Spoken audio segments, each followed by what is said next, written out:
नसीब को कोसने वाले लोग इस कहानी को जरूर सुने। एक बार एक इंसान अपनी जिंदगी से बहुत परेशान था। वह हर समय अपने आप को कोसता रहता था कि क्या जिंदगी मिली है मुझे, क्या जीवन है, हर परेशानी मेरे साथ ही है, हर दुख मुझे ही आकर घेरता है, हर झंझट मेरे ही सर पड़ती है। एक दिन इसी तरह अपने आप को बैठा हुआ कोस रहा था कि क्या नसीब है, मेरी ही किस्मत खराब है, मेरी क्या जिंदगी है। तभी अचानक एक बाज अपने शिकार को पंजों में दबाए हुए एक पेड़ पर आकर बैठ जाता है और वहीं पर अपने उस शिकार को खाने लग जाता है। ये परेशान आदमी जब उस बाज को देखता है तो कहने लगता है कि क्या जिंदगी है इसकी, क्या जीवन जी रहा है, मजे की, न इसे खाने की चिंता, ना पीने की, ना पहनने की और ना ही परिवार की। शिकार करता है और मस्त खुली हवाओं में कभी इधर घूमता है तो कभी उधर घूमता है, सारे दिन आसमान में उड़ता रहता है। असल जिंदगी तो यही है, जीवन तो ये जी रहा है। और फिर वह आसमान की तरफ देखकर जोर जोर से चिल्लाता है कि काश मैं भी एक बाज होता तो मुझे भी कोई दुख ना होता, मुझे भी कोई परेशानी ना होती, काश मैं भी एक बाज होता। जब वह 2 से 3 बार जोर जोर से चिल्लाता है कि काश मैं भी एक बाज होता तो मुझे भी कोई दुख ना होता, मुझे भी कोई परेशानी ना होती, तो अचानक आसमान में बिजली कड़कने लग जाती है और आसमान से आवाज आती है कि हे इंसान, क्या ये हमने सच सुना कि तू हमारी दी हुई जिंदगी से परेशान है और तू एक बाज बनना चाहता है। तो इस आकाशवाणी को सुनकर यह इंसान हैरान रह जाता है और आसमान की तरफ देखकर कहता है कि हाँ, मैं सच में अपनी इस जिंदगी से बहुत परेशान हूँ, क्योंकि हर परेशानी मेरे साथ ही है, हर दुख मुझे ही है, हर तकलीफ मेरे ही साथ है।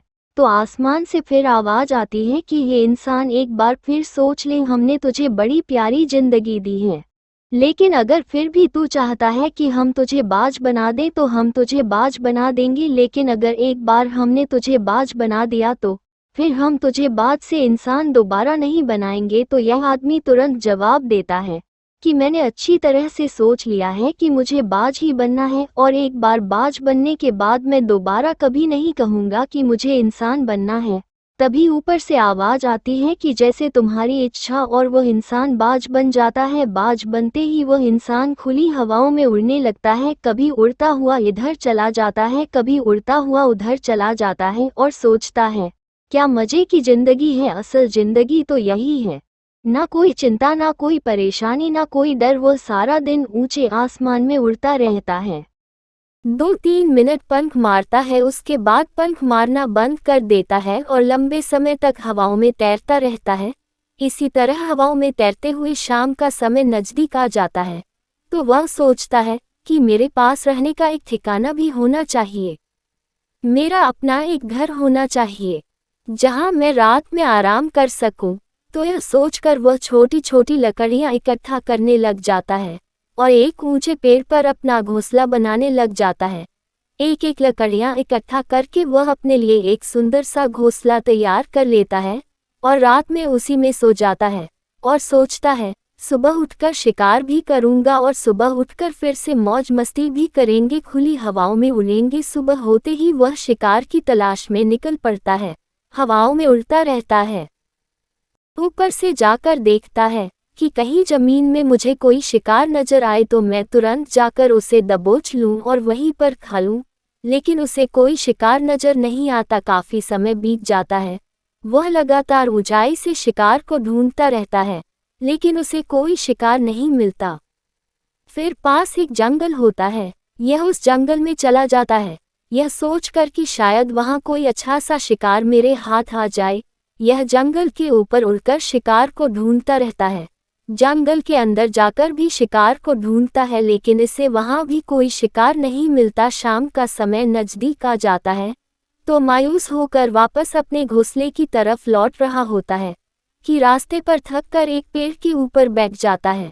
जब यह उस पेड़ के ऊपर बैठा होता है तो उसकी नज़र एक बीमार चिड़िया पर पड़ती है जो किला अवस्था में होती है। यह तुरंत जाकर उसे दबोच लेता है, उसके पंख निकालकर अलग कर देता है और उसे खा जाता है। उस चिड़िया को खाने के बाद वह अपने घोंसले की तरफ उड़ जाता है और रास्ते में सोचता है कि चलो बीमार चिड़िया ही सही, लेकिन कुछ तो खाने को मिला। वह अपने घोंसले पर पहुंचकर आराम करने लगता है और सोचता है सुबह एक अच्छा सा शिकार पकड़ूं और अपनी भूख मिटा लूंगा। जैसे ही सुबह का प्रकाश होता है, यह निकल पड़ता है अपने शिकार की तलाश में। हवा में उड़ता रहता है, लेकिन आज फिर कोई शिकार इसके हाथ नहीं आता। काफी समय बीत जाता है।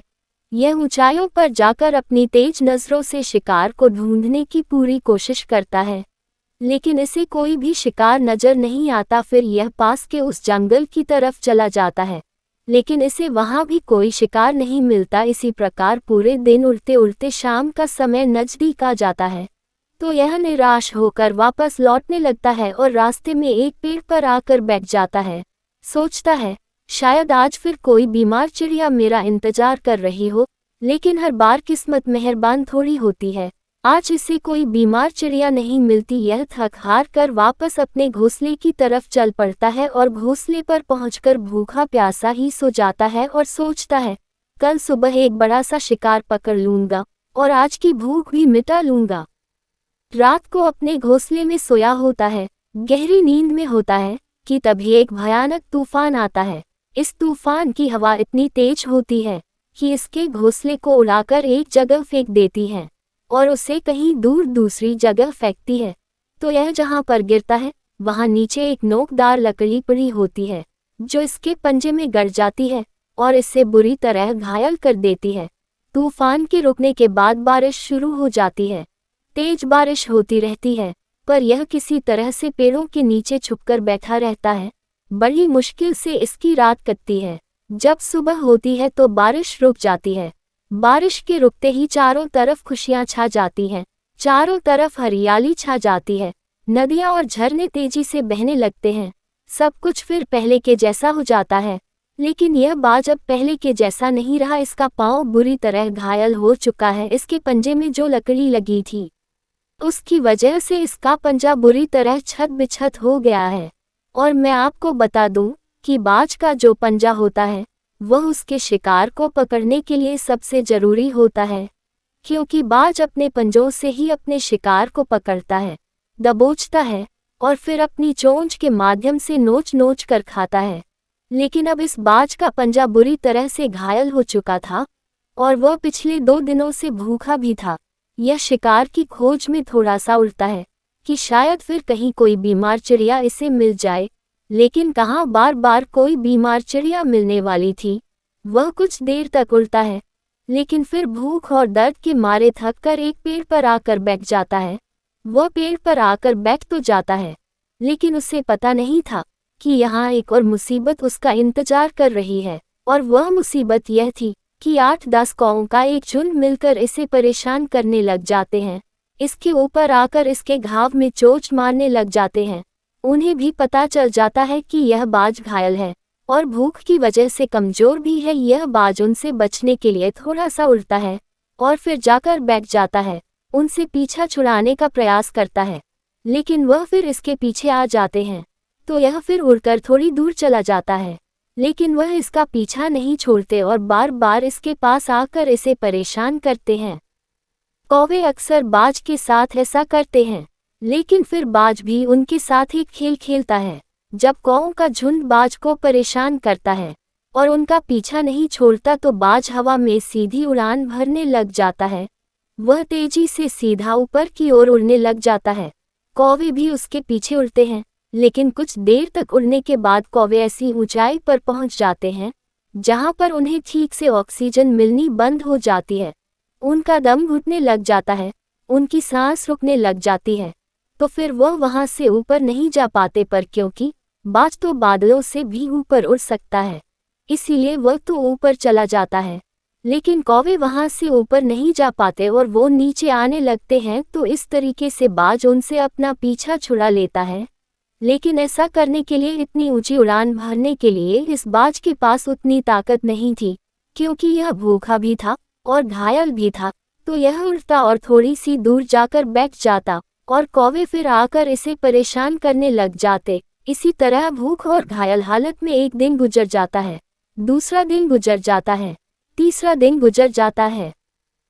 लेकिन इस बाज की हालत में कोई सुधार नहीं हो रहा था।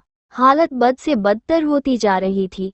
चौथे दिन जब ये बिल्कुल खत्म होने पर आ जाता है, इसके अंदर बिल्कुल ताकत नहीं बचती और इसका शरीर इसका साथ छोड़ने लगता है, तो ये किसी तरीके से उड़कर पास ही इंसानों की एक हॉस्पिटल होती है उसकी छत पर आकर बैठ जाता है और वहां से आने जाने वाले मरीजों को देखता है और अपने आप से कहता है कि काश आज मैं एक इंसान होता तो ऐसे छोटे मोटे जख्मों का हॉस्पिटल से इलाज करवा लेता या किसी को बता देता कि मैं भूखा हूँ, परेशान हूँ, मेरे साथ ये परेशानी है। लेकिन आज मैं एक ऐसा बेजुबान परिंदा हूँ जो किसी से कुछ नहीं कह सकता, किसी को अपना दुख नहीं बता सकता, किसी से कोई मदद नहीं मांग सकता। यही बात सोचकर वो उसी छत पे अपना दम तोड़ देता है। वो अपनी जान की कुर्बानी तो दे जाता है, लेकिन साथ ही साथ हमें ये सीख भी दे जाता है कि आपको जैसा बनाया गया है, आप जैसे भी हो उसी में खुश रहो और उसी में बेहतर करने की कोशिश करते रहो, ना कि इस बात से परेशान रहो कि काश मैं ऐसा होता, काश मैं वैसा होता, काश मैं ये बन जाऊं। आपको जैसा भी बनाया गया है, आप उसी में अपना सर्वश्रेष्ठ करने का प्रयास करते रहो। दोस्तों, ये कहानी तो काल्पनिक है, लेकिन हमें जीवन का एक बहुत ही महत्वपूर्ण नियम सिखा कर जाती है कि हम जैसे भी हैं अच्छे हैं, बस हमें उसी में अपना सर्वश्रेष्ठ करने का प्रयास करते रहना चाहिए। उम्मीद करती हूँ कहानी पसंद आई होगी। कहानी पसंद आए तो लाइक करें, शेयर करें। चैनल पर नए हैं सब्सक्राइब करना ना भूलें। मिलते हैं अगली कहानी के साथ। धन्यवाद।